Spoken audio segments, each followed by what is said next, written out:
dive into the wild, world-changing stories of the early church and ask all the questions you didn't know you had. Together, we'll explore the book of Acts, not as a dusty piece of history, but as a living, breathing story of God's power, his people, and his purposes. So expect lively conversation, honest curiosity, and a few, wait, that's really in there moments. This is, wait, that's in Acts, where discovery meets faith and theology meets real life. All right, welcome back to Wait, That's in Acts. I have Miss Sharon with me to learn what Peter's vision is now. We've already seen Cornelius having a vision of an angel. Now we get to see how God speaks to the other person on the other side. That's right. So we're in Acts 10. Yes. And Tara's going to start with verse 9. Yes. All right. And if you have not listened to the previous episode, please go back and listen to it. It gives you so much information for you to understand the culture of this day and what we are actually learning about. So here we go, verse 9. So this is Peter now. The next day, as they were on their journey and approaching the city, Peter went up on a housetop about the 6th hour to pray. And he became hungry and wanted something to eat. But while they were preparing it, he fell into a trance and saw the heavens open and something like a great sheet descending, being let down by its 4 corners upon the earth. In it were all kinds of animals and reptiles and birds of the air. And there came a voice to him, "Rise, Peter, kill and eat." But Peter said, "By no means, Lord, for I have never eaten anything that is common or unclean." And the voice came to him again a second time. "What God has made clean, do not call common." This happened 3 times, and the thing was taken up at once to heaven. Now, while Peter was inwardly perplexed as to what the vision that he had seen might mean, behold, the men who were sent by Cornelius, having made inquiry for Simon's house, stood at the gate and called out to ask whether Simon, who was called Peter, was lodging there. And while Peter was pondering the vision, the Spirit said to him, "Behold, 3 men are looking for you. Rise and go down and accompany them without hesitation, for I have sent them." And Peter went down to the men and said, "I am the one you are looking for. What is the reason for your coming?" All right. So we've covered a lot of information that's going to now apply to these scriptures. So verse 9, they're traveling from Caesarea to Joppa. So that's 30 miles. And Cornelius sends 2 of his servants plus 1 of the soldiers that are under his command, right? And they come with this message. Now, they know they're coming to a Jewish household, and so they're not going to enter into this household because that's the respect for the Gentiles. And remember, they serve Cornelius. They know Cornelius. They're members of his household, really. Right. Or at least the 2 servants are. And they know Cornelius is a God-fearer. And so he's a respecter of the Jews. So they're not going to come with that attitude, "I am the Roman soldier." You know, they're going to come with that request. And so they're at the gate, right, calling out, asking for Peter to come out to talk to them, which Peter does. But God's preparation for Peter happens at noon. That's the time frame. Now, part of their society was that they ate twice a day. They had no lunch as we would think of it. So it wasn't logical that Peter is going to be so hungry that he wants something to eat. And yet God uses natural things like that. You know, God will give you this sense, or he'll highlight something, or you'll look at a clock and you'll see a time on a clock, and it's just so significant to you. It doesn't make any sense that it's significant, right? But here he is just so impressed to be hungry that he even calls down after he's called into prayer, right? He's calls down and tells them, make something for me to eat. I'm just dying of hunger here, right? And he is in prayer waiting for them to prepare something. And this vision comes down. And in this vision, there are both clean and unclean animals. That's right. Right? That he sees. And yet, why do you think he says, when God says, arise, kill, and eat, because we know that the voice is from God, right? Right. And he knows it too, I think. I do too. So why does he refuse? Well, it's against, there were animals in there that were against his rules that he was following. But do you think he could have killed and slain a clean animal in there? Oh, probably. Nope. What? You know why? Why? Because when something's unclean and the clean comes into... That's true. Yeah. It makes it all unclean. So it was all unclean. Wow. Right? I hadn't considered that. In the Jewish thinking, right? Right. But in God's thinking, he tells him, when I make something clean, it's not unclean anymore. That's right. My touch, just like Jesus, my touch on the leper made the leper clean. That's right. My touch makes the unclean clean. That's good. Okay. Yes. So he tells him, arise and eat. And he refuses 3 times. I can understand once. That makes sense to me. No, God, because you think, oh, I am obedient. No, the last thing I knew was don't do that. So I'm not going to do that. Yes. But the 3 times? Now, this is important. In the Jewish law, in the face of 2 or 3 witnesses, a thing is established, right? You don't take the word of one witness. You have to have at least 2. And for a surety, you want 3. So this 3 times is so significant to tell Peter, this is the truth. I am telling you, I am witnessing to you this truth. You're going to understand it. He doesn't understand it.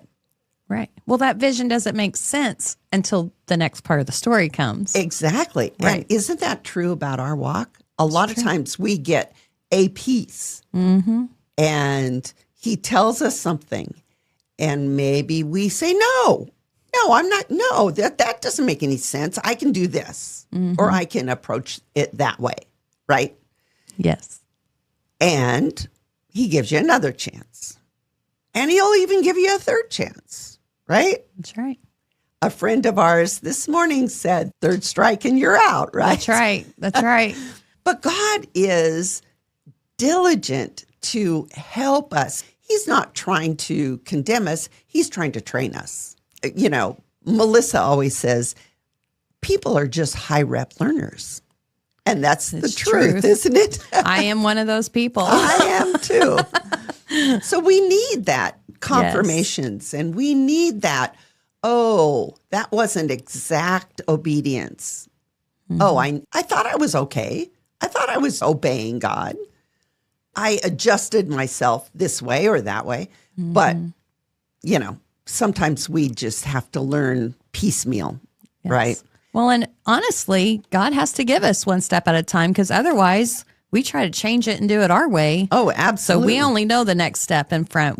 If we knew where it would lead us, we would have had far more arguments, I think. Yeah. Or at least I would have. I'm pretty sure Peter was pretty bold with the arguments too. Yes. So he says no 3 times, but when he gets the next step, then he understands, okay, I'm going to obey. And the next step was the voice of God saying to him, I have sent these people. Now, he doesn't know who they are. Right. He doesn't know they're Gentiles. That's right. You know, he only knows that somebody's going to show up and I have to go with them. With no hesitation. Right. And I don't know where I'm going. I don't know what I'm doing. Yes. You know, that's following the Spirit. That's right. Okay, I know the next step, but not the step after that, right? Right. So he goes without hesitation. And verse 20, I am the one you are looking for. What is the reason for your coming? Right. So he goes down and he says, okay, tell me what's next. And so verse 22, they said, Cornelius, a centurion, an upright and God-fearing man who is well spoken of by the whole Jewish nation, was directed by a holy angel to send for you to come to his house and to hear what you have to say. So he invited them in to be his guest. The next day he rose and went away with them, and some of the brothers from Joppa accompanied him. And on the following day, they entered Caesarea. Cornelius was expecting them and had called together his relatives and close friends. So they show up at Peter's house, standing at the gate, and Peter goes down and he recognizes, okay, I'm going to have to follow the Spirit here. The Spirit said, do not reject them. Do not hesitate. So the first thing Peter does is invite them into Simon the tanner's house. Yes. This isn't even Peter's house. That's right. This is Simon the tanner's house that he is at. And Peter has several of the Jews that had traveled with him down here, you know, or Jews that were part of the synagogue there that he draws into this whole thing. Why do you think he does that? Well, one, it's getting late in the day to travel. They need to pause. They need to eat dinner. They need to have table fellowship. They need to rest. And then the next day they're able to travel and do the next step that he was given. So he invites them to stay in their house and have table fellowship. First event for him, really. Yes. You know, even in his association in business with Gentiles, etc., he's never had table fellowship with them. But, you know, he's taking the steps so that the Spirit leads him into. So he invites them in. They stay with him. They receive table fellowship. And then he's going to go with them. But he takes witnesses. That's right. With them, you know. So I think it's interesting that these witnesses have to take Peter's word for it. They did not get Peter's vision. That's right. They are just servants and friends and participants. So they really trust Peter here. Sometimes our part isn't the leader's part. Our part is to trust what the leader's telling us and take a risk with them. That's right. Stand behind them and support them. And that'll be very important when he's called to task by the Jerusalem church about this. Yes. So sometimes we need witnesses. I'll just throw out this kind of odd example. When we give a prophetic word in the church or to anybody, you know, we should take somebody else with us, at least one witness, so that somebody who isn't a party to the word itself and yet is Spirit-led, you know, understands, is there to witness how it's presented, witness what is said, you know, be a source if there's ever another question about that word. That's right. That's just a simple example. So that happens over and over and over. Even Jesus sent them out 2 by 2. He didn't send them out 1 by 1. That's right. Right? He sent them out to be support for one another, witnesses for one another. And we see that follow up in the New Testament church. That's right. How they operated. So he takes these men and he travels down to Caesarea. I'm sure that we've probably mentioned it before, but up and down are not north and south in the Bible like we think of. If I'm going to go up, I'm going to Minnesota because that's north of me. But they went up and down elevation-wise, right? Because Jerusalem and the temple was on the Temple Mount, the highest position, basically, in the nation. And so you went up to Jerusalem or down to Caesarea. That's right. Which was at the coast, you know, on a harbor, right? Plus, to the Jews, you know, God's government was much higher than the Roman government, which was centered at Caesarea. So, verse 24, you want to start there? So, when they entered, Cornelius was expecting them and had called together his relatives and close friends. When Peter entered, Cornelius met him and fell down at his feet and worshiped him.